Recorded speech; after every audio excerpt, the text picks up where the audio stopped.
নমস্কাৰ সকলোকে। আৰু আজি শাওনৰ দ্বিতীয়টো সোমবাৰ আৰু আমিও ওলালোঁ বাবাৰ কৃপা বিচাৰি তিনিওটা।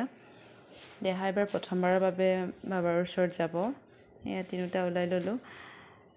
তাই কাপোৰ কানি পিন্ধাই দিয়াৰ পিছত ঠাণ্ডা হৈ গ'ল পূৰা। গম পাইছে তাইক ক'ৰবালৈ উলিয়াই লৈ যাম বুলি। এই চাকি বন্তি দি ওলাই আহিলোঁ আমি। ভিতৰত দেখুৱাব নোৱাৰি কাৰণ বহুত গৰম, তাৰ উপৰিও বহুত ধোঁৱাইছে। বহুত মানুহ আহে চাকি জ্বলাবৰ কাৰণে, বাবাৰ ওচৰত প্ৰণাম কৰিবৰ কাৰণে। আৰু এই যে মন্দিৰভাগ দেখিছে আপোনালোকে, বহুত পুৰণি হয়। দেখি গম পাইছেই চাগে, বহুত পুৰণিও মানে একদম আহোমৰ দিনৰ পুৰণি হয়। ইয়াতে বহুত মানুহ আহে, বিভিন্নজন মানুহ আহে বাবাৰ ওচৰত প্ৰণাম কৰিবলৈ। আৰু এয়া আমাৰ ঘৰৰ চবতছে সৰু টিকলি, ধুনীয়াকৈ খেলি আছে তাই। এয়া খেলি মেলি হ'ল আৰু এইপিনে আকৌ ডাঙৰজনীও খেলি আছে মোৰ লগত। এইটো পুতলাটো আনি দিছোঁ যে বাজি থাকে, এইটো চাই চাই খেলি আছে।